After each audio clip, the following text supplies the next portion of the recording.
Por definição, um serial killer ou um assassino em série é alguém que mata pessoas frequentemente seguindo um padrão, muitas vezes como um ato de vaidade da sua verdadeira identidade. Assassinos em série são pessoas gravemente perturbadas e cruelmente desumanas, e neste vídeo, se você assistir até o final, iremos te contar os casos dos maiores e mais cruéis assassinos em série que chocaram o mundo. Sendo como terceiro colocado em nossa lista, temos Thiago Henrique Gomes da Rocha, também conhecido como serial killer de Goiânia. Este homem foi julgado pela morte de 30 pessoas, com 28 vítimas confirmadas, sendo que a mais nova tinha apenas 13 anos de idade. A maioria de seus assassinatos foram cometidos com tiros a queima-roupa. O serial killer se encontra preso desde o ano de 2014 e voltou a ser destaque nos jornais depois da notícia de que ele é o réu com maior pena individual do Brasil. O monstro foi condenado a um total de 656 anos de prisão. Porém, por incrível que pareça, ele já foi inocentado em 2 deles. Ele colocou cidades inteiras em estado de pânico. Ao que parece, gostava de se arriscar, roubava e matava sem nenhum pudor, chegava e atirava, e para não ser identificado pela polícia, sempre alterava as placas de sua motocicleta, que usava no percurso até os locais de seus crimes. Thiago se mostrava ser uma pessoa extremamente violenta e instável. Chegou a agredir pessoas da imprensa e até ameaçou seus companheiros de cela, mas uma carta que escreveu sobre o seu suposto arrependimento tornou-se um divisor de águas em seu próprio comportamento. Na carta que escreveu dentro do presídio, ele chegou a dizer que o seu maior desafio era de conhecer a si mesmo e atribuiu seu arrependimento à fé. E apesar de sua pena já ter ultrapassado de 600 anos de prisão, ele poderá cumprir apenas 30 anos. Você acha isto justo? O que você acha que vai acontecer quando Thiago Henrique Gomes da Rocha ser liberado do sistema prisional?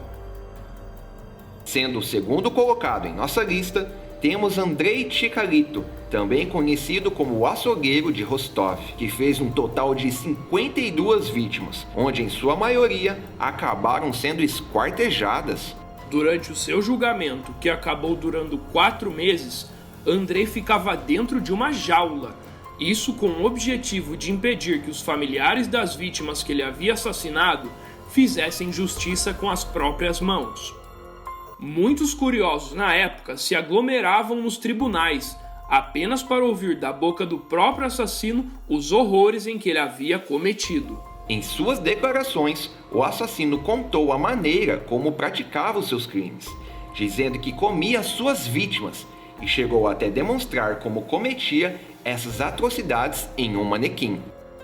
O serial killer tinha um gosto em abordar adolescentes e alguns jovens adultos, tudo isto nas viagens de trem em que ele fazia.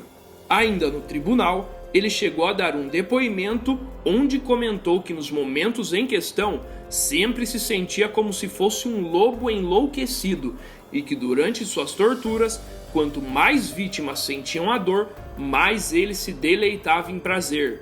Um caso que ele jamais veio esquecer era o da garota Larissa, de apenas 17 anos. Isso porque enquanto estava tentando aterrorizá-la, ela começou a dar risadas e a caçoar do mesmo.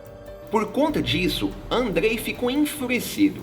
Foi então que rasgou a garganta, os braços e também os seios da jovem com a sua boca.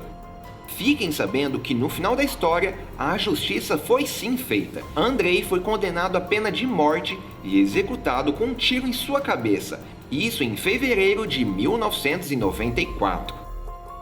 O nosso último caso do vídeo se trata de Pedro Lopes, também conhecido como o Monstro dos Andes, responsável pelo assassinato de 300 meninas. Pedro enganava, estuprava e depois estrangulava suas vítimas, que no geral eram garotas que tinham idade entre 8 e 12 anos. Todos estes crimes ocorreram durante suas viagens e fugas entre 3 países da América do Sul. Em 1980, ele cometeu um deslize que não podia ser cometido. Uma de suas vítimas era uma menina de classe média, e isto acabou chamando a atenção da mídia e das autoridades.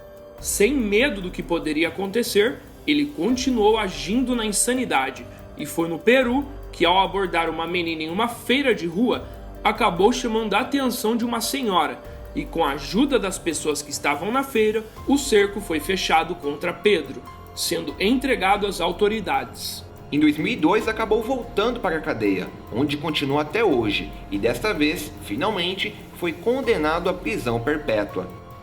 Estes foram os 3 casos dos serial killers mais cruéis da história. Lembre-se de se inscrever no canal e ativar o sininho de notificações. Este foi o vídeo de hoje e até a próxima.